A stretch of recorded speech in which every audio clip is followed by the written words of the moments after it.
তো প্রিয় বন্ধুরা, আপনারা এতক্ষণ আশা করি বুঝে গেছেন আজ আমরা কী নিয়ে আলোচনা করতে চলেছি। হ্যাঁ, সবুজ কাচের চুড়ি। শ্রাবণ মাসে মহিলারা কেন সবুজ কাচের চুড়ি পরে, তার কী ব্যাখ্যা ধর্ম অনুসারে এবং বিজ্ঞানসম্মতভাবে কী তার ব্যাখ্যা, চলুন তাই নিয়ে আলোচনা করি। বেশি কথা না বাড়িয়ে চলুন আমরা শুনে নিই কী তার ব্যাখ্যা আছে, কী তার কারণ।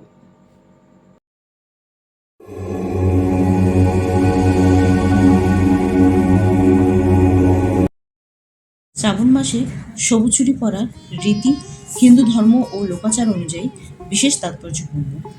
এর পেছনে রয়েছে ধর্মীয়, সামাজিক ও প্রাকৃতিক কিছু ব্যাখ্যা। প্রথম, শ্রাবণ মাসে শিবের উপাসনা ও সবুজের প্রতীক। শ্রাবণ মাসে ভগবান শিবের আরাধনা করা হয় এবং এই মাসে প্রকৃতি সবুজে ভরে ওঠে।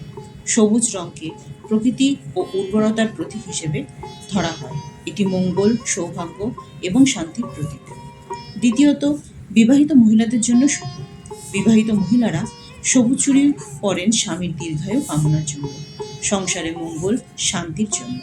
এটি তাদের সৌভাগ্যের চিহ্ন হিসেবেও ধরা হয়। তৃতীয়ত, ঋতু পরিবর্তনের প্রতীক।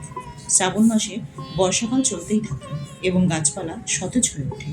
সবুজ চুড়ি ঋতু পরিবর্তনের সঙ্গে সামঞ্জস্য রেখে মানসিক শান্তি ও হৃদয়কে সতেজতা দেয়। মনোবিজ্ঞানের দিক থেকে দেখতে গেলে সবুজ রং শান্তির অনুভব জাগায়। চতুর্থত, লোকাচার ও সংস্কৃতি। অনেক জায়গায় লোকবিশ্বাস আছে সবুজ চুড়ি ব্রত ও উপবাসে পূর্ণতা বোঝায়। এটি নারীদের সৌন্দর্য ও শান্তির প্রকাশ ঘটে। এছাড়াও আরও একটি প্রবাদ কথিত রয়েছে, যেটি হলো এই শ্রাবণ মাসে নাকি দেবী পার্বতী সবুজ রঙের বস্ত্র এবং সবুজ রঙের গহনা পরিহিতা হয়ে বাবা মহাদেবের মন জয় করেছিলেন। তাই এই সবুজ চুড়িকে এই শ্রাবণ মাসে বিশেষ করে প্রাধান্য দেওয়া হয়। তাই ভক্তিমতে শ্রাবণ মাসে সবুজ চুড়ি পরা মূলত শিব ভক্তের প্রকৃতি, সম্মান, সৌভাগ্য কামনা ও নারীত্ব উদযাপনের একটি মিলিত রূপ। এটি ধর্মীয় বিশ্বাস, সংস্কৃতি ও প্রকৃতির সঙ্গে এক গভীর সংযোগ স্থাপন করে। ওম নমঃ শিবায়। ধন্যবাদ বন্ধুরা। তথ্যটি যদি ভালো লেগে থাকে তাহলে লাইক দিন আর কমেন্টে লিখবেন হর হর মহাদেব।